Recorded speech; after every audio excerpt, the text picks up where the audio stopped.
Bradley Morrison handed me champagne at Westlake Pharmaceuticals' holiday gala and asked, "How does it feel knowing you're going to be a father again, Tom?"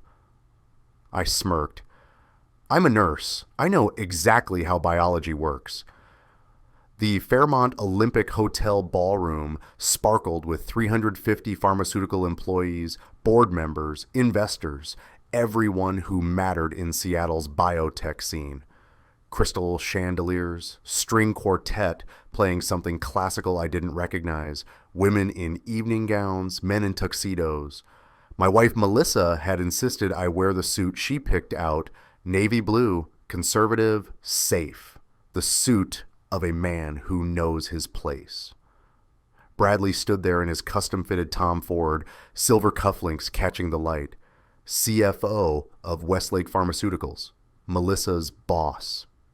42 years old, 6'2", the kind of handsome that photographs well for the company's annual report. His wedding ring caught the light too, platinum band with 3 small diamonds. His wife Catherine was somewhere in this crowd, so was mine. "Must be exciting," Bradley continued, that smile never quite reaching his eyes. "Second time around, Melissa told everyone this morning, research director having a baby. It's good for morale." I sipped the champagne. Dom Perignon, probably. Westlake didn't do anything halfway. "It's something," I said. My right hand touched my jacket pocket. The white envelope from Gene DX Laboratory sat against my chest, heavy cardstock. Official seal embossed so you could trace it with your fingertip. Inside, a single sheet of paper that would destroy a marriage with 3 words. 0% probability. My left hand touched my other pocket, smaller, lighter, a ceramic Christmas ornament Olivia made when she was 5, white with her little handprints in red paint.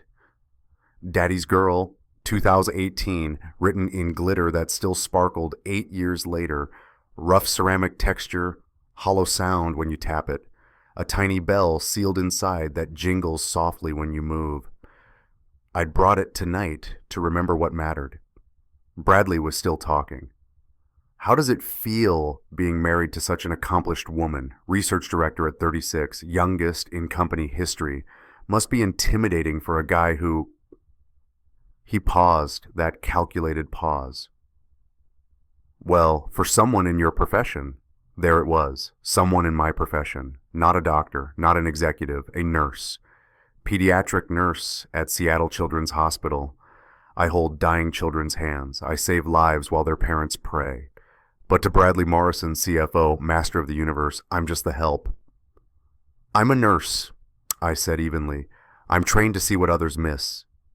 His smile faltered, just for a second. Melissa appeared beside us, black dress that cost more than my monthly salary, diamond earrings Bradley probably helped her pick out. My wife, 36 years old, brilliant, beautiful, pregnant with another man's child. "Tom, don't monopolize Bradley," she said, touching his arm, casual, familiar. Her fingers lingered. "He needs to make the rounds before his speech." "Of course." I raised my champagne glass. "Congratulations on the promotion, by the way. VP of Operations. Well deserved." Bradley's chest puffed slightly. "Thank you. Big announcement tonight. The board's been very supportive." I nodded toward his hand. "Nice pen." He pulled it from his inner pocket. Mont Blanc rollerball. Black resin with platinum trim. Heavy, balanced. The kind that makes a satisfying click when you post the cap. He held it like a trophy. "Gift," he said. "From someone special?" Melissa's face went pale. "Just barely, but I saw it. I'm trained to see what others miss." "My wife," Bradley said smoothly. "Catherine has excellent taste." I looked closer. There's an inscription. BMM, love always M. Bradley Michael Morrison. But that's not a C for Catherine, is it? The silence lasted maybe 3 seconds. 3 seconds is an eternity when you're watching someone's lie crumble. Melissa grabbed my arm. "Tom, I need to show you our table. I'm sure I can find it." "Now." We walked through the crowd. String quartet shifted to something upbeat. Waiters circulated with hors d'oeuvres. Westlake Pharmaceuticals had just gotten FDA approval for their new cardiac drug. This was a celebration. Victory lap. And here I was, carrying a paternity test that proved my wife's fidelity was as fake as this smile plastered on my face. "What are you doing?" Melissa hissed when we were far enough from Bradley. "Making conversation." "You know that pen. I told you I bought it for his birthday. Company gift, professional courtesy." "You told me?" "Melissa, you didn't tell me anything. I found the receipt, our joint credit card, $567, February 14th, Valentine's Day. I got a card from the hospital gift shop." She stopped walking. "You're going through our credit card statements now?" "I'm a nurse. We document everything." Her hand went to her stomach. Protective gesture. Automatic. She was 3 months along, she told me. 12 weeks, she'd said. Due date in June. I'd done the math. I'm good at math. Conception would be early September, but I'd seen the ultrasound photo she'd shown me last month. October 28th. The thermal paper printout from Westlake Women's Health. Black and white image of our baby. She'd pointed to the tiny shape, the measurements printed along the side, crown rump length, gestational sac, all the markers. I'm a pediatric nurse. I read these every day. That ultrasound, those measurements, 12 to 14 weeks, not 8. She'd backdated it. "When are you due again?" I asked quietly. June 15th. She said it automatically, the lie she'd practiced. And conception was early September. We've been over this. Her voice had an edge now, defensive. Early September, that's when you went to that conference in San Diego with Bradley. Consulting on the phase 3 trials, you said. It was work, Tom. I'm sure it was. I touched my pocket again, the envelope. I was at my nursing conference in Boston that week. Remember, September 8th through 12th, 3,000 miles away. She stared at me, really looked at me for the first time in months. What are you saying? I'm saying I'm a nurse. I know how to read an ultrasound. I know how conception timelines work, and I know when you're lying. You're being paranoid. I found the bottle, Melissa. She froze. Prenatal vitamins. Amber plastic bottle from Bartell Drugs. Label dated September 25th. You filled that prescription 6 weeks before you found out you were pregnant. It was hidden at the bottom of your gym bag, wrapped in a towel. But nurses are thorough. We check everything.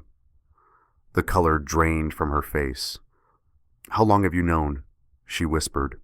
Long enough. Around us, the gala continued, laughter, clinking glasses. The CEO was taking the stage, preparing for speeches, awards. Melissa was supposed to receive recognition tonight for her research. Bradley was getting his promotion announcement. This was their night. Melissa's phone buzzed. She glanced at it, typed something fast. I saw Bradley across the room check his phone. He looked up, caught her eye. Some silent communication passed between them. I need to use the restroom, she said. Of course. She walked away, heels clicking on marble floor. I watched her go. 13 years of marriage, 1 daughter, Olivia, my baby girl. 13 years old now, sleeping over at her best friend Emma's house tonight, thinking her parents were having a romantic evening at Mom's fancy work party. She had no idea her mother was pregnant with her boss's child. I turned, scanning the ballroom. There, near the bar, Catherine Morrison, Bradley's wife. 40 years old, attorney, shoulder-length blonde hair, emerald dress. She stood alone, swirling red wine, watching her husband with the expression of someone who already knows but hasn't admitted it yet.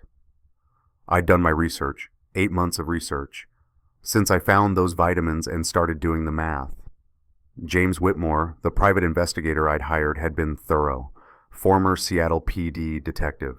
He'd given me a flash drive, red and black SanDisk, 64 gigabytes. I'd labeled it myself, Evidence, Reeves Case. 9 different hotels over 14 months, Grand Hyatt San Diego, W Hotel Austin, Fairmont Vancouver. Every consulting trip Melissa took, Bradley's travel schedule matched. Hotel security footage, credit card receipts, room service charges, 847 text messages between them, recovered from Melissa's broken phone she thought couldn't be accessed. The screen protector was cracked, but the data was intact. Forensic tech had pulled everything. I had it all. Every lie, every betrayal, documented, time-stamped, notarized. Because I'm a nurse. We document everything. I walked toward Catherine Morrison. Mrs. Morrison? She turned. Up close, I could see the strain around her eyes, the careful makeup that didn't quite hide sleepless nights. Tom Reeves, I said, extending my hand, Melissa's husband. Oh!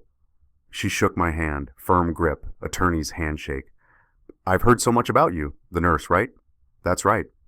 My husband speaks very highly of Melissa's work. I'm sure he does. I glanced around. Is there somewhere we could talk? Privately? Her eyes narrowed, attorney instinct kicking in. She knew something was off. The powder room hallway, she said, quieter. We walked. Conversation flowed around us like water around stones. Nobody noticed, or if they did, they saw a bored spouse and a sympathetic colleague's wife making small talk. The hallway was done in gold wallpaper, soft lighting, plush carpet that muffled sound. A staff member passed carrying extra linens, otherwise empty. Catherine set her wine glass on a side table. What's this about, Mr. Reeves? Tom, please. I pulled out my wallet. From behind my Seattle Children's Hospital ID card, I extracted a thin piece of thermal paper. Hotel receipt, Grand Hyatt San Diego, room 2156, $487.50. September 9th, 2024. I handed it to her. She looked at it. Her face didn't change, but her breathing did. I found this in my wife's laptop bag, I said quietly. 14 months ago, she said she'd stayed at the Conference Hotel. This receipt is from a different hotel. Room service for two, champagne, steaks, strawberries. This doesn't... Your husband was in San Diego those exact dates. His expense reports show it. He stayed at the Grand Hyatt. Different room number officially. But hotels are very accommodating when executives want discretion. Catherine's hand trembled slightly. She set the receipt down. Why are you telling me this? Because there are 8 more receipts, 8 more hotels. I have surveillance footage from parking garages, credit card statements, text messages, 847 of them, every I love you, every complaint about their spouses, every hotel room they booked. You're lying. I'm a nurse, Mrs. Morrison. We deal in facts, biology, evidence. I pulled the flash drive from my pocket. Red and black casing. It's all on here if you want to see it. She stared at the flash drive like it was a loaded gun. There's more, I said softly. Melissa's pregnant. 3 months, she says. Due date in June. She told me we're having a baby. Catherine's face crumbled, just for a second. Then the attorney mask snapped back. You think... I know. I had a paternity test done. Non-invasive prenatal testing. It's accurate as early as 7 weeks. They draw blood from the mother, analyze the fetal DNA, compare it to the father's DNA. I touched my jacket pocket, the envelope. 0% probability that I'm the father. The conception timeline matches the San Diego trip, when I was in Boston, 3,000 miles away, teaching pediatric trauma response to nursing students. Catherine's breathing had gone shallow. She pressed one hand against the wall. How long have you known? 8 months, since I found the vitamins and did the math. 8 months. She laughed, bitter. And you've been documenting, preparing, making sure that when I move, everything is ironclad. No, he said, she said, no benefit of the doubt, just evidence. Why tell me now? Because they're in there. I gestured toward the ballroom, celebrating. Bradley's getting his promotion, Melissa's getting her award, and I'm done. I'm done being the fool. The nurse husband who doesn't know any better. The convenient spouse who pays the mortgage while they play house. If you've ever had that moment where everything suddenly makes horrible sense, where all the little things you ignored suddenly form a picture, just type, "I knew" in the comments. Sometimes our gut knows before our head catches up. Catherine was quiet for a long moment. "What do you want from me?" she finally asked. "Nothing. I just thought you should know, before it becomes public. Because it's going to become public, Mrs. Morrison. Tonight." "Catherine. Call me Catherine." She picked up the flash drive. "You have copies?" "Multiple. Backed up. My lawyer has a set. So does my priest. And my sister in Portland. If something happens to me, if I get in a convenient car accident or sudden heart attack, everything goes to the Seattle Times." "You've thought of everything. I had 8 months." She turned the flash drive over in her hands. "There's a business center down that hallway. They have computers for guests." "I know." We walked in silence. The business center was small. 3 computers, a printer, mahogany desk. Empty this time of night. Catherine sat down, inserted the drive. I stood behind her. The folders were labeled by date. She clicked on the first one. September 9th, 2024, San Diego surveillance footage played, parking garage, timestamp 11:47 p.m.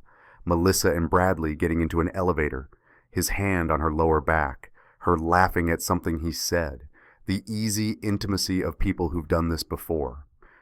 Catherine's jaw clenched. She clicked the next folder. Austin, Vancouver, Chicago, Phoenix, Portland, Boston. Ironic, that one. While I was teaching nursing students, my wife was 3 floors above me in the same Marriott with her boss. Text messages filled the screen. Catherine scrolled through them. Melissa, he suspects nothing. Too busy with his little patients. Bradley, good. Let him play nurse. You and I have real work to do. Melissa, when can I see you again? Bradley, Thursday. Tell him you have a late meeting. Melissa, he always believes me. It's almost too easy. Catherine made a small sound, not quite a sob. She kept scrolling, more messages, more lies, plans for their future, talk of leaving their spouses when the timing is right, how they deserved this happiness. She stopped on one message. November the 3rd, 2024. 2 months ago. Bradley. Catherine asked about the trip to Phoenix. Had to tell her it was solo. Melissa. Tom asked too. I told him company policy. Spouses couldn't come. He accepted it. Bradley. They're both so naive. It's perfect. Catherine closed the laptop. Her hands were shaking now. How long have you known? She asked, her voice barely above a whisper. I told you. 8 months. And you've been watching, waiting, gathering evidence, making sure that when I act, there's no question, no room for manipulation or gaslighting, just facts. She looked up at me. You said the baby... I pulled the envelope from my pocket. Gene DX Laboratory, official seal. I opened it, unfolded the paper, showed her the results. Alleged father, Thomas Michael Reeves. Probability of paternity, 0.0%. Conclusion, Thomas Michael Reeves is excluded as the biological father. Catherine stared at the paper. Oh my God. The ultrasound she showed me? Backdated by about 4 weeks. She tried to make the timeline work, but she miscalculated, or maybe she thought I was too stupid to notice. Just a nurse. What do I know about medical imaging? This is... Catherine stood abruptly. This is criminal, paternity fraud. She was going to let you believe that I was the father. Yes, let me pay for everything. Midnight feedings, college tuition, 18 years of supporting another man's child while he gets promoted and moves on to his next conquest. Bradley's child.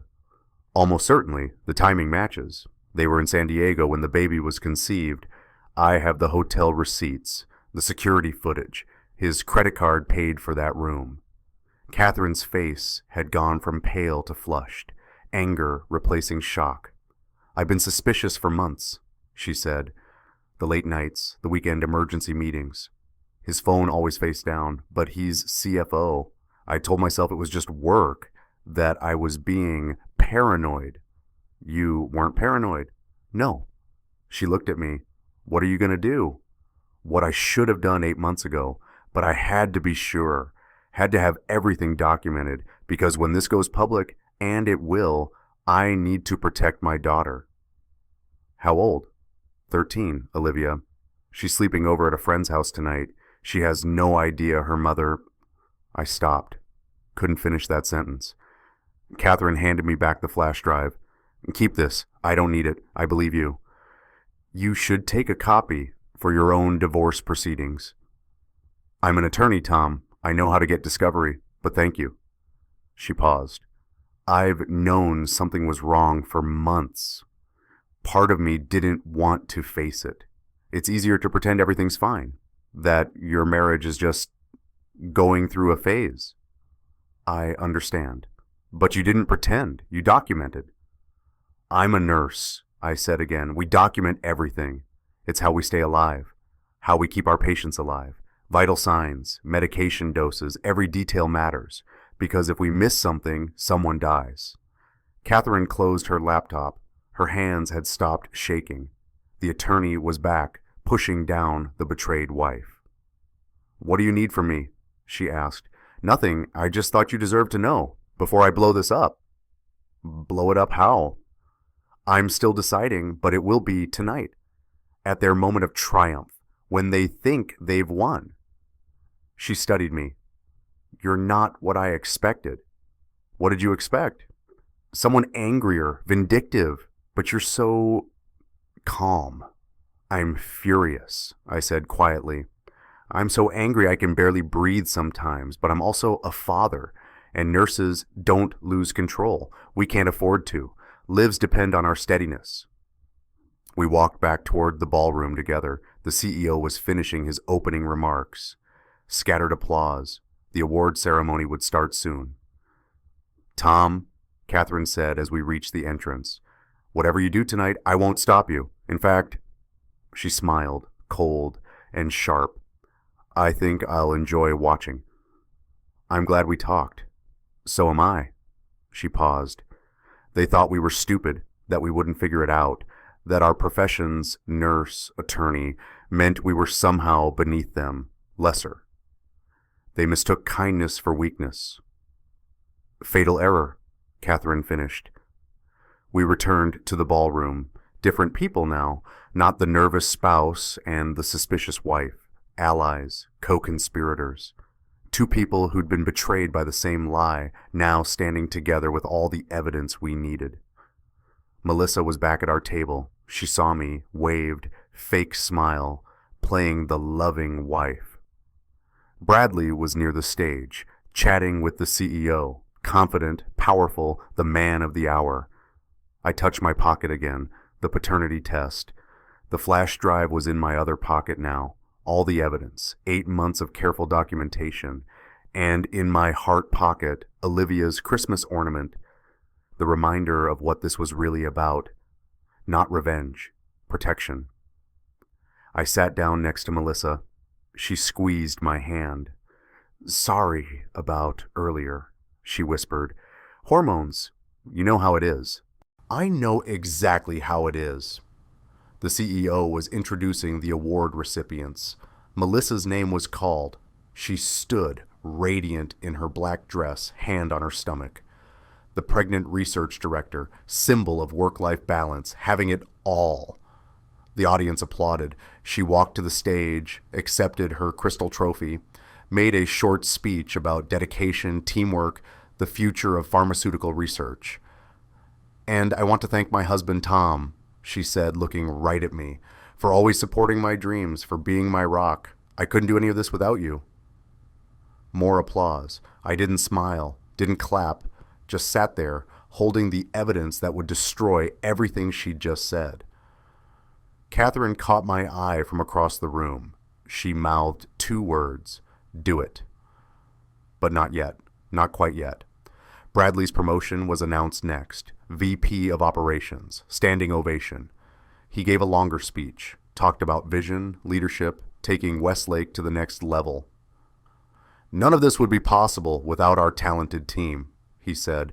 People like Melissa Reeves, whose brilliance and dedication inspire us all. His eyes found hers, held just a second too long. I saw it. Catherine saw it. And suddenly I knew others had seen it too.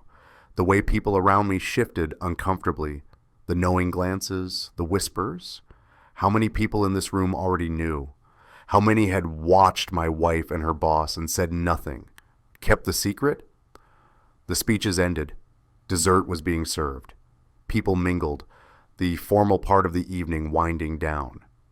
Melissa came back to the table, trophy in hand. Can you believe it? Youngest research director to win this award. Congratulations. You seem distracted. Do I? She set the trophy down, crystal and steel, 14 inches tall, Architect of the Year 2025 etched in the base. Heavy, cold to the touch. It made a soft chiming sound when she bumped it with her hand. I need to network, she said. Make the rounds. You'll be okay? I'll be fine. She left. I watched her cross the room to Bradley. Saw them talk, heads close together, casual, professional. Anyone watching would think they were discussing work, but I saw his hand brush her arm. Saw her lean in, laugh at something he said. The easy intimacy that comes from months, no, years of deception. My phone buzzed. Text message from an unknown number. This is Catherine. Meet me in the hallway. 5 minutes. I have something to show you. I stood, excused myself to no one in particular, and headed for the hallway. Catherine was there, phone in her hand. Her face was pale but determined. I just checked his credit card statements, she said. Online access. I found something you need to see. She showed me her phone. Bradley's Amex statement, charge from 3 days ago. Tiffany and Coworker, Seattle, $8,950. That's not my Christmas present, Catherine said. I already found my present. He hides things poorly. Diamond bracelet, $1,500. This is something else. For Melissa? Who else? Probably planning to give it to her at Christmas after you think you're having a baby together. His baby. My husband is buying your wife jewelry worth more than most people's cars. I took a photo of the screen with my phone. More evidence, I said. How much do you need?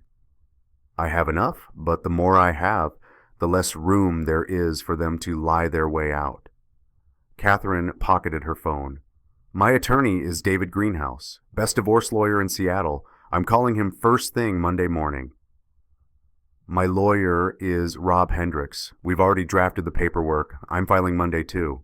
She smiled grimly. Coordinated strike. They're going to know something's wrong when 2 divorce cases hit the courthouse naming the same affair. Let them know. Let everyone know. Catherine straightened her shoulders. I've spent 6 months making excuses for him, believing his lies. I'm done. So am I. We stood there, 2 people who'd been betrayed, now standing together, the weight of evidence between us, the certainty of what came next. Tom, Catherine said, when you move, however you do it, I want to be there. I want to watch. You'll have a front row seat? I promised. We returned to the ballroom one last time. The party was in full swing now. Dancing, more champagne, celebration. Melissa and Bradley stood near the bar, talking to the CEO and several board members. Power couple, the rising stars of Westlake Pharmaceuticals.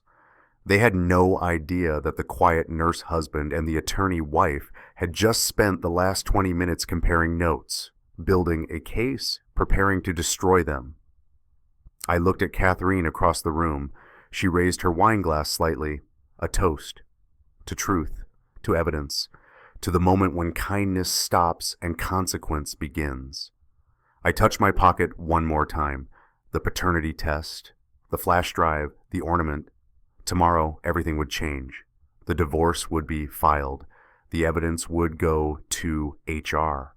The company would investigate. Lives would shatter. But tonight I just stood there, watching, waiting, letting them have one more moment of thinking they'd won. Because I'm a nurse. I'm trained to see what others miss. And what I saw was 2 people who'd underestimated me for the last time. We returned to the ballroom. Dinner was being served. Seared salmon, roasted vegetables, some kind of reduction sauce the waiters announced with reverence. The kind of meal that costs more per plate than I make in a day. Bradley noticed Catherine and me walking back separately. His eyes narrowed, calculating. He crossed to her, touched her elbow. "Where were you?" "Powder room, talking to Tom." She smiled sweetly. "He's very nice. You were right. Melissa's husband is absolutely lovely." Something in her tone made him pause, but he recovered quickly, that executive polish sliding back into place. Good. Tom's a great guy." He clapped my shoulder as I passed. "We should do dinner sometime, the four of us." "I'd love that," I said. "We have so much to talk about." Melissa shot me a look. Warning, fear, hard to tell anymore. We sat through dinner, forced conversation with the other couples at our table, a cardiologist and his wife, two venture capitalists, everyone talking about Westlake's FDA approval, stock prices, the future.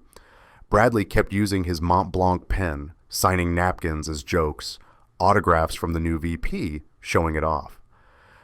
Every time he clicked that cap into place, I heard Melissa's voice in my head from that credit card statement. Love always M, not Catherine. Melissa. Halfway through dinner, Bradley leaned close and whispered something to Melissa. She laughed, touched his arm, right there, in front of everyone.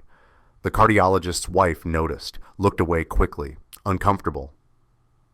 "You two work so well together," the cardiologist said, trying to smooth over the awkward moment. "The company's lucky to have such a strong leadership team." "We complement each other," Bradley said. I set down my fork. "Melissa, can I see that ultrasound photo again, the one from your appointment?" She froze. "What? Why?" "I just want to look at it, see our baby." I don't have it with me."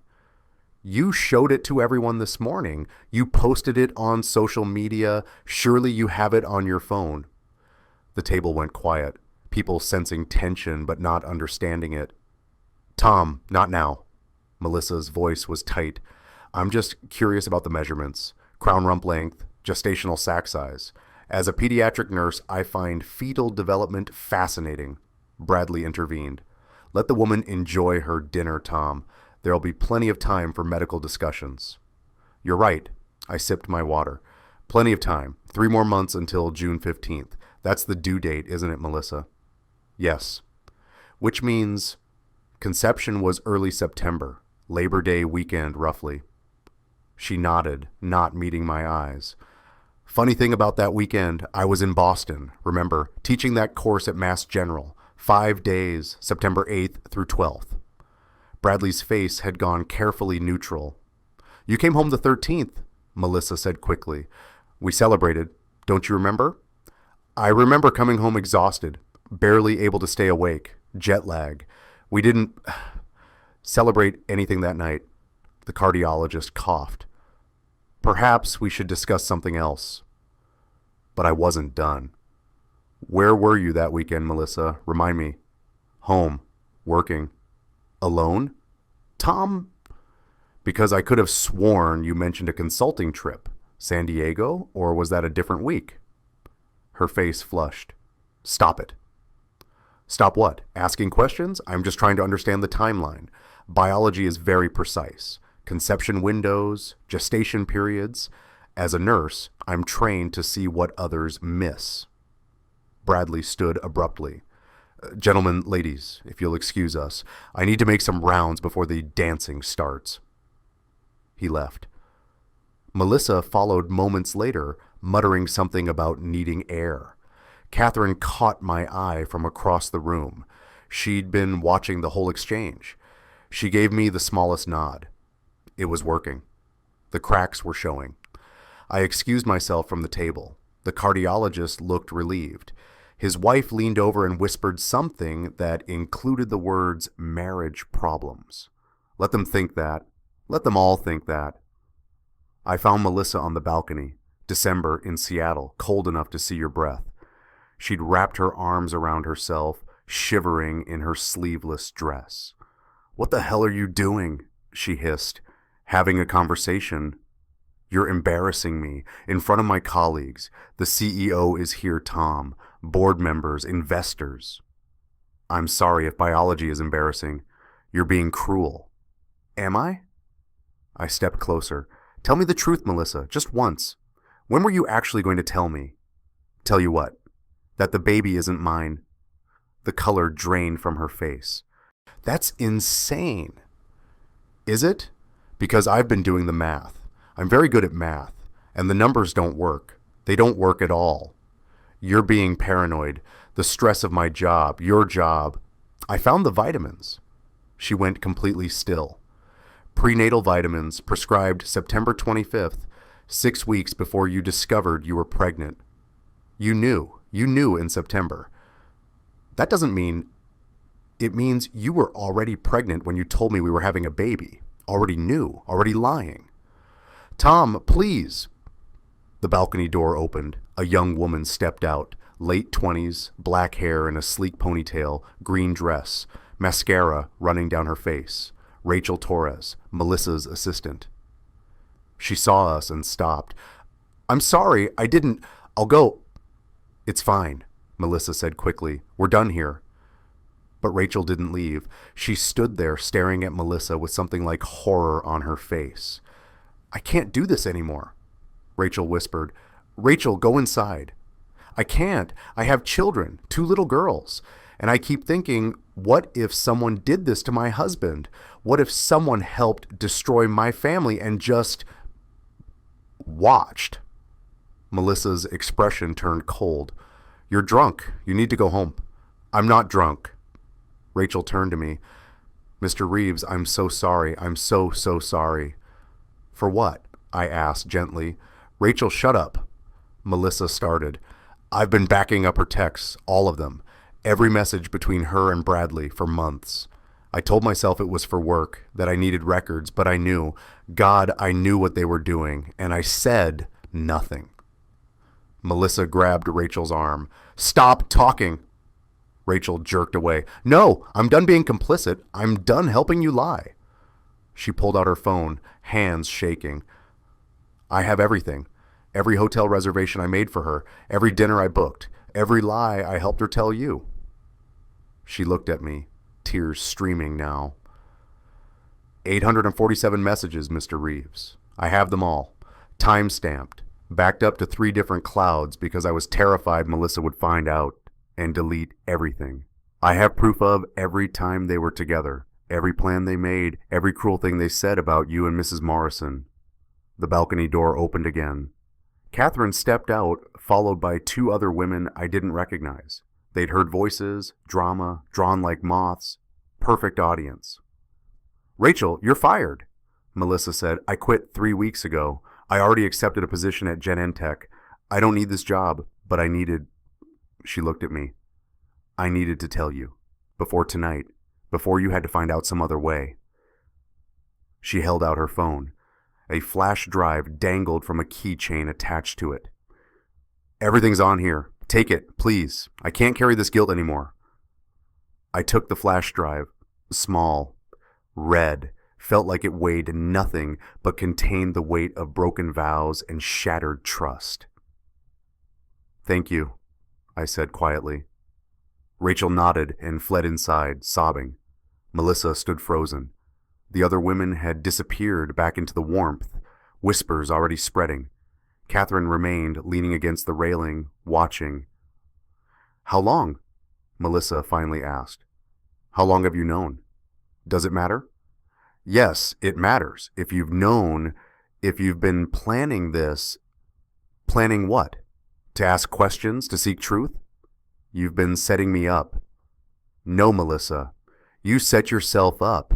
I'm just documenting it, like a good nurse. We document everything. Vital signs, medication doses, lies, betrayals, all of it goes in the chart." I pulled the envelope from my pocket. Jean Dobb X Laboratory. I'd carried it all night, waiting for the right moment. This was the moment. "I had a paternity test done," I said. Non-invasive prenatal testing. Drew blood from you when you were asleep. Just a small needle stick, you never even woke up. Sent it with my DNA sample. They can tell as early as 7 weeks. Her face went white. You didn't. I opened the envelope, unfolded the paper, showed her the results. Probability of paternity 0.0%. She stared at it. Behind us, through the glass doors, I could see the party continuing. Music, dancing, people who had no idea that out here a marriage was ending in the cold December air. "It's not possible," she whispered. "It's science, Melissa. Biology doesn't lie. The baby was conceived in July, early July, when I was in Boston and you were in San Diego with Bradley. The ultrasound you showed me, backdated by 4 weeks. You tried to make the timeline fit, but you miscalculated. Or maybe you thought I was too stupid to notice." "Tom, please what? Please keep pretending. Please raise Bradley's child while he gets his promotion and moves on to his next conquest?" Catherine spoke from the shadows. "Next conquest? You think I'm next, Melissa? Or is there already someone else?" Melissa spun. "Catherine, 847 messages. That's what Rachel said. I'd love to read them. Wouldn't you, Tom?" I held up Rachel's flash drive. "I'm sure they're fascinating." "You can't do this," Melissa said.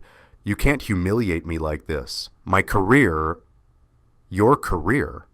I laughed, cold. "You were going to let me believe I was the father. For 18 years, child support, college tuition, middle of the night feedings, all of it, while you and Bradley played house and I played the fool." "It's not like that." "Then what is it like? Explain it to me. Use small words. I'm just a nurse, just someone in my profession." She had nothing. No words, no excuses that could cover this. The balcony door opened one more time. Bradley. He saw the three of us, me holding the paternity test, Melissa crying, Catherine watching with cold satisfaction. "What's going on?" "Your baby," I said simply. "Congratulations, it's yours." His face went through several expressions in rapid succession. Confusion, denial, calculation, fear. "I don't know what you're talking about." "Don't you?" I showed him the paper. 0% probability. That's the chance I'm the father, which means someone else is. Someone who was with Melissa in San Diego last July. Someone who stayed at the Grand Hyatt, room 2156. Someone who ordered champagne and strawberries and fucked my wife while I was teaching nursing students 3,000 miles away. Bradley's voice dropped, threatening. "You need to calm down." "Do I? Why? Because you're the VP now. Because you have power." "Here's the thing, Bradley. I don't care about your power. I don't care about your promotion or your corner office or your stock options. I care about my daughter. I care about protecting her from this," I gestured between him and Melissa, "this disaster you've created." "Tom, let's discuss this privately." "Why? Why privately? You've been fucking my wife for over a year in hotels across 3 states. Catherine deserves to know. The company deserves to know. Everyone deserves to know that their new VP of operations has been engaged in an inappropriate relationship with a direct report. That's what Melissa is, right? Your direct report. Research director reports to VP of operations. Catherine stepped forward. "Actually, that's a fireable offense. Ethics violation, conflict of interest. The board takes those very seriously." Bradley turned to her. "Catherine, don't what? Don't tell the truth? Don't expose what you've been doing? Too late, Bradley. Tom showed me everything. The hotel receipts, the surveillance footage, the credit card statements, 847 text messages. And now we have Rachel's testimony, a company employee willing to confirm the affair. This is extortion. This is consequences," I said. "You asked me how it feels, remember? At the beginning of the night? How does it feel being married to such an accomplished woman? Let me tell you how it feels, Bradley. It feels like I've been living in a lie. It feels like every smile, Every kiss, every I love you was an act. It feels like my daughter, my 13-year-old daughter, is going to learn that her mother cared more about career advancement and excitement than about her family. Melissa sobbed. Olivia doesn't need to know. Olivia already knows something's wrong. Kids aren't stupid, Melissa. She stopped drawing you in her pictures 6 months ago. Did you notice? Probably not. You were too busy with Bradley. My phone rang. Olivia's ringtone. My heart stopped. It was almost midnight. She should be asleep at Emma's house. I answered. Livy? Daddy? Her voice was small, crying. Daddy, I saw the posts. What posts, honey? On Instagram. Emma's older sister follows Mrs. Morrison's daughter. There are pictures from the gala and comments. People are saying they're saying Mom and her boss. My world tilted. Livy, honey, where are you? Emma's house, but I can't sleep. Everyone's talking about it. Emma's sister showed us her phone, and Daddy, is it true? Is Mom... I stepped away from the balcony, away from Melissa and Bradley and Catherine, found a quiet corner in the hallway. Livy, listen to me. This is not your fault. Do you hear me? Not your fault. But if I'd been better, if I'd been more like Mom wanted... Stop. You are perfect. You're the best thing I've ever done with my life. Your mom and I, we made mistakes. Adults make mistakes. But you're perfect. She was crying harder now. I don't want a brother or sister, Daddy. I just want us. I just want our family back. My heart broke. Actually broke. I could feel it cracking in my chest. I know, baby. I know. We're going to be okay, you and me. I promise. When are you coming home? Soon. Very soon. You try to sleep, okay? I'll be there in the morning and we'll talk. Just you and me. Okay. Her voice was so small. Daddy, I love you. I love you too, Livy, more than anything in this world. I hung up, stood there in the hallway of this fancy hotel in my stupid suit, holding a paternity test that proved my wife's betrayal, and I couldn't breathe. My daughter, my baby girl. She knew. The whole world was going to know by morning. Social media. Of course. In 2025, nothing stays private. People were already posting, commenting, speculating. Melissa's pregnant belly in photos, Bradley's hand on her back, Catherine and me having intense conversations. The narrative was writing itself online while we stood here pretending. I went back to the balcony. They were all still there, frozen tableau of betrayal. Olivia knows, I said. She saw it on social media. She's crying at her friend's house, asking me if her mother is having an affair with her boss. Melissa's face crumpled. Oh, God. Don't! My voice was ice. Don't you dare cry for her now. You did this, both of you. You had a year to think about consequences, a year to consider what this would do to our daughter. To Catherine's children, you have kids, don't you, Catherine? 2, 18 and 20, both in college. So that's 4 children who are going to wake up tomorrow to their families destroyed. 4 kids who did nothing wrong. But sure, you two deserved your happiness. You deserved your excitement, your hotel rooms and your secret messages and your lies. If you were in my position, you have all the evidence. You're standing in a room with 350 of her colleagues. Do you expose the truth publicly? Type expose. Or keep it private and handle it quietly. Type private. What would you do? Because I had to make that choice. And once you make it, there's no going back. Whatever you chose, I get it. There's no perfect answer when you're protecting your child. I looked at Bradley, at Melissa, at their expensive clothes and their awards and their power. Monday morning, I said quietly, I'm filing for divorce. Catherine's filing too. We're using the same evidence. Hotel records, surveillance footage, text messages, paternity test, Rachel's testimony. All of it goes to the court, and it goes to Westlake's board, and probably to the Seattle Times because 2 high-level executives having an affair that resulted in pregnancy, that's news. You can't, Bradley started.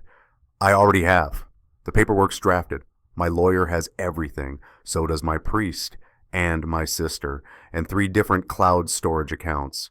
If something happens to me, if I have a convenient accident, it all goes public automatically. This will destroy us, Melissa whispered. Yes, it will. The way you destroyed our marriage, our daughter's sense of security, her trust in her mother, fair trade, don't you think? Catherine put her hand on my arm. Tom, it's late. You should go home to Olivia. She was right. I nodded.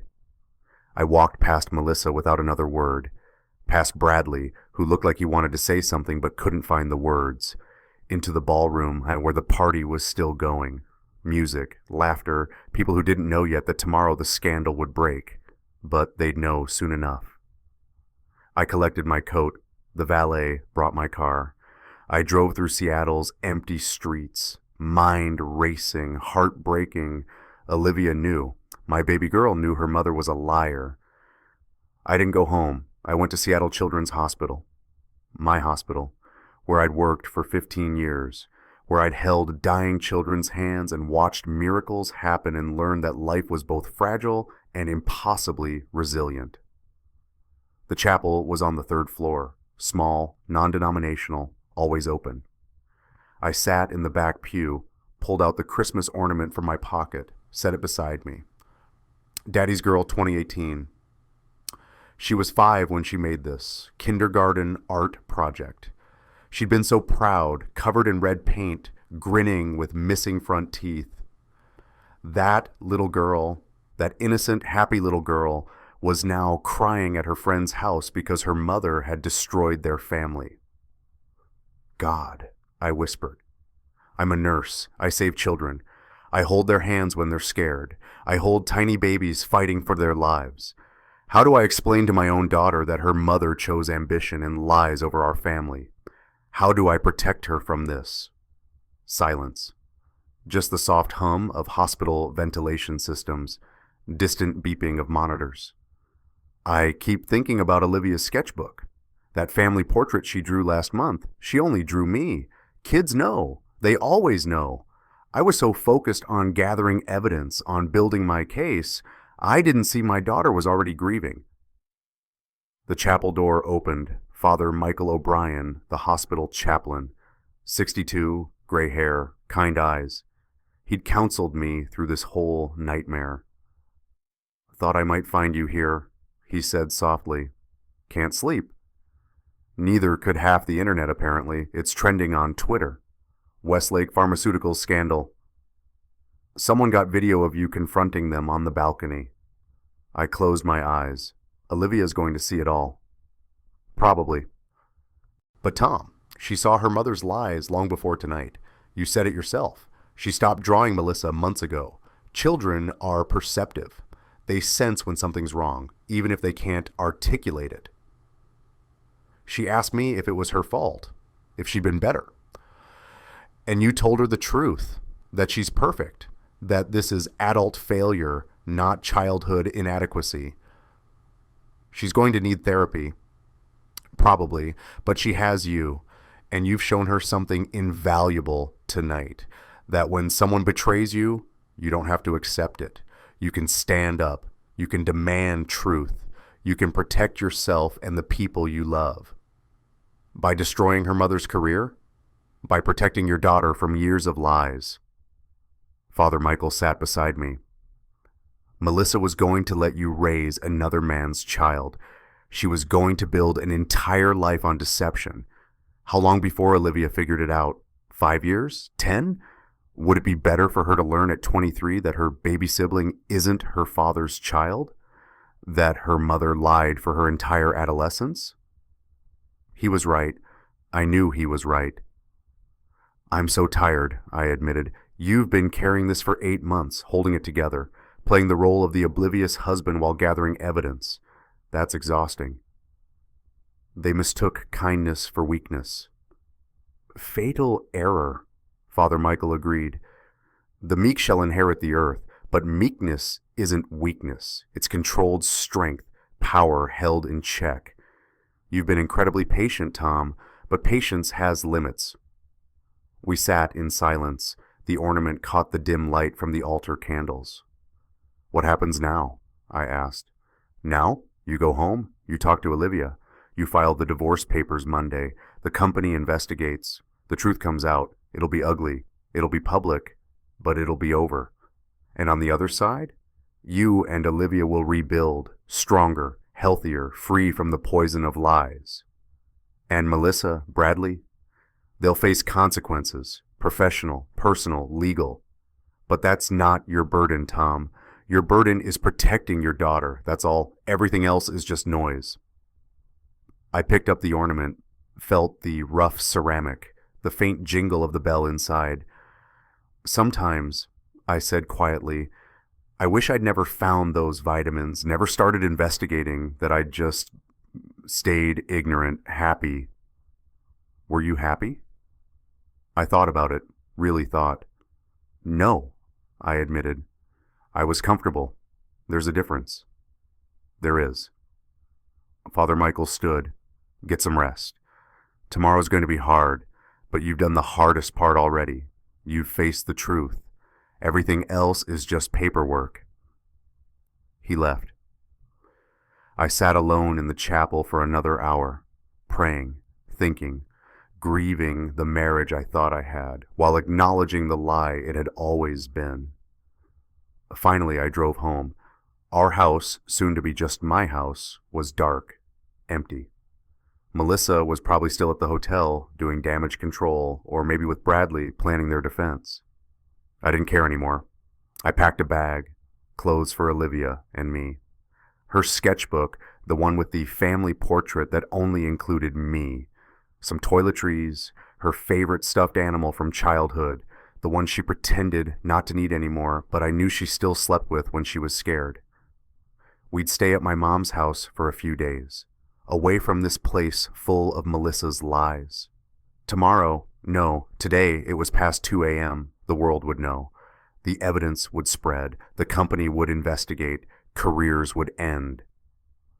But Olivia would be safe. She'd be with me, and we'd survive this, because I'm a nurse. I'm trained to see what others miss. And what I'd missed in all my focus on Melissa's betrayal was that my daughter had already been surviving it, quietly, bravely, drawing pictures that told the truth her mother wouldn't speak.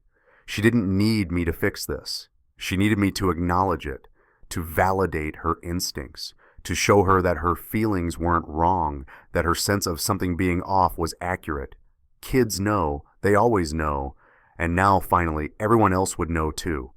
Monday morning, King County Courthouse, 8:47 a.m. I stood at the filing window with Rob Hendricks, my attorney and former college roommate. He'd been awake since 5, finalizing the paperwork.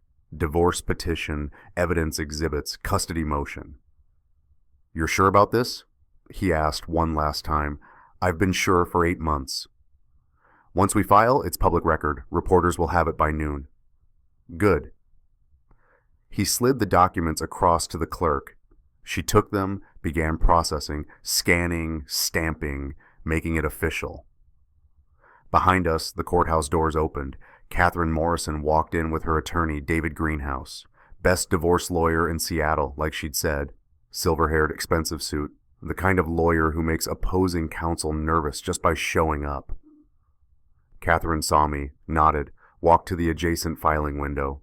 We'd coordinated this, same morning, same hour, maximum impact. The clerk looked up from my filing, frowned, looked over at Catherine's filing. Her frown deepened. "These cases," she said slowly, "you're both divorcing spouses who are having an affair with each other?" "That's correct," Rob said. "This is going to make headlines." "We're counting on it," Catherine said. The clerk shook her head, stamped both filings. "Good luck, both of you." We walked out together. Flash of cameras. Someone had tipped off the media. Or maybe they were here for something else and recognized the story. "Mr. Reeves, is it true your wife is pregnant with her boss's child?" "Mrs. Morrison, how long have you known about the affair?" We didn't answer, just walked to our cars. The story would tell itself now.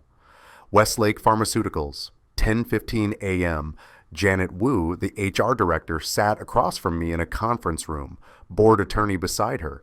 They'd called an emergency meeting within an hour of the divorce filings hitting the news. "Thank you for coming in, Mr. Reeves," Janet said. Her face was grave. "We need to understand the allegations." I slid the flash drive across the table, the one I'd labeled months ago. Evidence. Reeves case. Everything's on here. Surveillance footage from 9 different hotels. Credit card receipts showing Bradley Morrison and Melissa Reeves staying at the same locations on the same dates. Text messages, 847 of them, discussing the affair, planning meetings, disparaging their spouses. Rachel Torres, Melissa's former assistant, has provided a sworn statement confirming she was instructed to make travel arrangements that facilitated the relationship. The board attorney inserted the flash drive into his laptop, started clicking through folders. His face went pale. He looked at Janet. "This is an egregious ethics violation. Supervisor and direct report. The company could face liability if this became a hostile work environment claim." "It won't," I said. "I'm not suing Westlake. I'm just divorcing my wife. But you asked for evidence. There it is." Janet's phone buzzed. She glanced at it. "The CEO wants an emergency board meeting. Today, 3 p.m. "Will Bradley Morrison be there?" I asked. "Mr. Morrison has been placed on administrative leave pending investigation, as has Ms. Reeves." "Good. That was good." I stood. "I've given you everything you need. What you do with it is your decision. But I'd suggest you act quickly. This story is already going viral. Pharma exec impregnates subordinate while married isn't great PR during an FDA approval celebration." Janet walked me to the elevator. "For what it's worth, Mr. Reeves, I'm sorry. You didn't deserve this." "No, I didn't. But my daughter deserves better than growing up in a house built on lies. So here we are." The elevator doors closed. I left Westlake Pharmaceuticals for the last time. Melissa's world, her kingdom. Let them have it. I had what mattered. 2 weeks later, family court. The judge was reviewing Olivia's sketchbook. The family portrait from last month? Just me. No Melissa, no space left for her mother. "This is recent?" Judge Patricia Hernandez asked. "Yes, Your Honor," my attorney confirmed. "Drawn approximately 6 weeks ago. The child's art therapist notes that Olivia stopped including her mother in family drawings around that same time." The judge looked at Olivia, 13 years old, sitting beside me in her best dress, navy blue, conservative. She looked terrified. "Olivia," the judge said gently, "I know this is hard, but I need to understand what you want, where you feel safe." Olivia's voice was quiet but steady. "With my dad." "You don't want to spend time with your mother?" Olivia looked at Melissa sitting on the other side of the courtroom. My wife, soon-to-be ex-wife, was showing now, 4 months pregnant, the evidence of her betrayal growing every day. "I don't know," Olivia said honestly. "I'm angry and confused. I thought we were a family. I worked so hard, got straight A's, won the art competition. I thought if I was good enough, if I was perfect enough, Mom would..." She trailed off. "Would what, honey?" "Would want to be home, would want to be with us, but she was never home, always working, always with..." She glanced at the bailiff, uncomfortable. "With him?" The judge made notes. "Your father, on the other hand?" "Dad's always been there. Every art show, every school play, every time I woke up scared or sick or sad. He's the one who shows up, not her." Melissa was crying silently. Good. Let her feel a fraction of what Olivia had been feeling. "Olivia," Melissa said, "I love you. You have to know that." "Do you?" Olivia turned to face her mother. "Because I chose architecture. I wanted to be like you. I thought building things mattered. But Dad actually saves lives, real lives, and he didn't have to lie or cheat or destroy our family to do it." The words hung in the air, 13 years old and cutting straight to the truth. Judge Hernandez looked at Melissa. Ms. Reeves, do you have anything to say? Melissa opened her mouth, closed it. What could she say? That she loved her daughter but loved her career more? That she'd made mistakes, that she was sorry? Sorry doesn't rebuild trust. Sorry doesn't unring the bell. Primary custody to the father, Judge Hernandez ruled. Thomas Reeves. Visitation with the mother to be determined based on her schedule and the child's therapeutic progress. We'll revisit in 6 months. The gavel came down. Olivia leaned against me, crying with relief. It's over, I whispered. You're safe. I've got you. I know, Daddy. I've always known. 1 month later. Melissa's sister, Amanda, sat across from me in the attorney's office. She was 41, married 15 years, unable to have children. She'd been trying IVF for 7 years. Empty nest, empty arms. Are you sure, I asked her, this is a big decision? Amanda nodded. Her eyes were red, but determined. Melissa can't parent this child. Not now. She's lost her job, her reputation. She's barely holding it together. And you, Tom, you've been incredibly kind, making sure she gets prenatal care, but you can't raise a child that isn't yours. It's not fair to you or Olivia. She was right. My husband and I, we've wanted this for so long, and this baby, her voice caught. This baby is still my niece or nephew. Still family. We can give them a good home, a stable home. And when they're old enough to understand, we'll tell them the truth. Not the sordid details, but the truth. That they were born from complicated circumstances, but landed somewhere they were wanted. Melissa agreed to this? She did. I think she's relieved. She knows she can't do this alone. The adoption papers were already drawn up. Open adoption. Amanda and her husband would be the legal parents. Melissa would have the option to be in the child's life, but not as the primary parent. The baby would be safe, loved, wanted. That was all that mattered. I signed the papers supporting the adoption, relinquishing any claim. Not that I had one biologically, but legally this made it clean. Final. Thank you, Tom, Amanda said, for being kind, for ensuring Melissa got proper care, for not making this harder than it had to be. The baby didn't do anything wrong, I said. Every child deserves proper care, regardless of their parents' mistakes. They mistook kindness for weakness, fatal error. But I wasn't weak. I was doing what was right, for the baby, for Olivia, for myself. 6 months later, Christmas morning, Olivia and I stood in front of a small Christmas tree in our new apartment. 2-bedroom, nothing fancy, but it was ours, clean, honest. No lies hiding in closets or bottom of gym bags. Where should this one go? Olivia held up an ornament. New one, silver. First Christmas in the new place engraved on it. Wherever you want, Livy.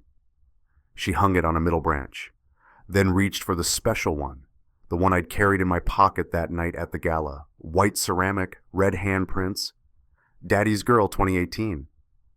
Center of the tree, she said firmly, where it belongs. She hung it carefully. The little bell inside jingled. The glitter caught the morning light. We stood back, looking at the tree. Lopsided, covered in mismatched ornaments. Perfect. It's good, Olivia said. Yeah, it is. She was thriving. Weekly therapy, art classes at the community center. Her sketchbook was full now. New pictures, family portraits that showed both of us, smiling, healing. She'd seen Melissa twice in 6 months, supervised visits, awkward, stilted. The relationship would take years to rebuild. Maybe it never would fully, but that wasn't my burden anymore. Amanda had sent a photo last week. Baby girl, born December 15th, 7 pounds, 3 ounces, healthy, beautiful. Named Sarah. Melissa's daughter, but Amanda's child. The distinction mattered. Olivia looked at the photo for a long time. Do you think I'll ever meet her? Maybe someday, if Amanda wants that, if Sarah wants that when she's old enough to understand. I hope she's happy, Me too, baby. My phone buzzed. Catherine Morrison. We'd stayed in touch, fellow survivors of the same wreckage. Merry Christmas, Tom. Hope you and Olivia are well. Kids are home from college. It's good. Different, but good. I texted back, same here. Different, but good.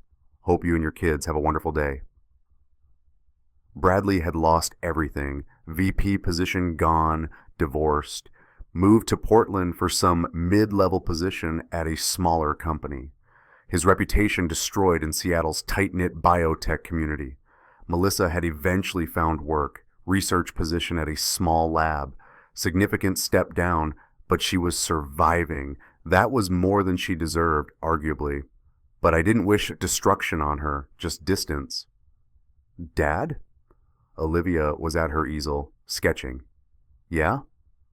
Can I show you something? I walked over. She'd been working on a new piece for her art class. Assignment, draw your hero. She turned the sketchbook toward me. It was me, in my nursing scrubs, Seattle Children's Hospital badge visible. But I was holding a child's hand, and in the background, very small, almost hidden, she'd drawn herself, watching, safe. It's you, she said. The day you explained everything, you told me I was perfect, that I didn't cause this, that you'd been protecting me the whole time. My throat tightened. You were gathering evidence while still being my dad, still showing up, still making me feel safe even when everything was falling apart. That's a hero, Dad. Not the people with the big titles or the fancy awards. The people who show up every single day. I pulled her into a hug. She was getting taller, 13 going on 30 some days, but still my little girl, still the one who made handprint ornaments and drew pictures and needed her father. I love you, Livy. I love you too. We finished decorating the tree, made hot chocolate, too much marshmallow the way she liked it, put on Christmas music, opened presents, small things, art supplies for her, a new smartwatch for me that Olivia had saved up for, normal, peaceful, real. Around noon, I got a text from Dr. Linda Park, my supervisor at the hospital.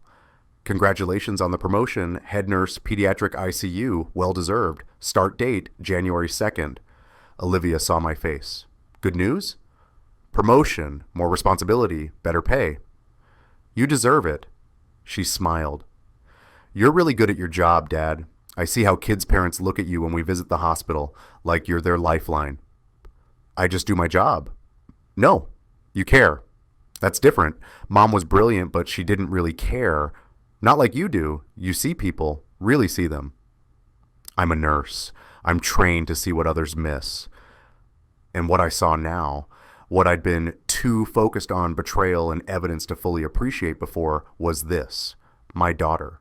Resilient, brave, healing, stronger than I'd given her credit for. She didn't need me to destroy Melissa. She needed me to validate her feelings, to show her that her instincts were correct, that when someone treats you poorly, you don't have to accept it. You can walk away. You can demand better. That's the lesson. Not revenge, not punishment, dignity, standards, self-respect. Tom and Olivia redefined what family means, not who you're born to, but who shows up. If you've built your own chosen family, if you've had to walk away from people who were supposed to love you and found better people who actually do, tell me about them in the comments. And if this story moved you, if you believe in people who choose integrity over comfort, subscribe. I tell stories about quiet strength, about people who don't make excuses. I'll see you in the next one. That night after Olivia went to bed, I sat by the Christmas tree, just me and the twinkling lights and that handprint ornament in the center. I thought about that night at the gala. Bradley asking, how does it feel? With that smug smile. Now I could answer honestly, it feels like freedom. It feels like walking through fire and coming out the other side with what matters most still intact. It feels like being underestimated by people who thought just a nurse meant just a fool. They were wrong. I'm a nurse. I'm trained to see what others miss. And what I see is this. The people who truly matter aren't the ones with the biggest titles or the loudest voices. They're the ones who show up every single day, who hold your hand when you're scared, who document everything because details matter, who protect the innocent and expose the guilty and never apologize for choosing truth over comfort. That's what I see. That's what I am. And that's enough. I touch the ornament one more time. Daddy's Girl 2018. 7 years old now, that ornament. 7 years of being Olivia's father, of showing up, of being present even when it was hard, even when I knew my marriage was a lie, even when I wanted to rage and break things and burn the world down. I didn't burn anything down. I just turned on the lights. Let everyone see what was already there. The truth doesn't destroy, it reveals. What you build on lies will crumble. What you build on truth will stand. Outside, snow was falling. Rare for Seattle. Olivia would be excited in the morning. We'd make a snowman, drink more hot chocolate, maybe drive to her grandmother's house for Christmas dinner. Normal life. The kind I'd been fighting for all along. The kind that doesn't make headlines or win awards or get celebrated at fancy galas. But it's real. It's mine. It's ours. And that's worth more than any trophy Melissa ever earned. I turned off the tree lights, went to bed in my small apartment that smelled like pine and hot chocolate and new beginnings. Tomorrow, Olivia and I would wake up. We'd make breakfast. We'd be a family. Not the family we were born into, the family we chose, the family we built, the family that survived. Merry Christmas to everyone who's ever had to walk away from people who were supposed to love them. To everyone who chose truth over comfort. To everyone who documented, prepared, protected, and survived. You're not alone, and you're not weak. You're a survivor, just like us.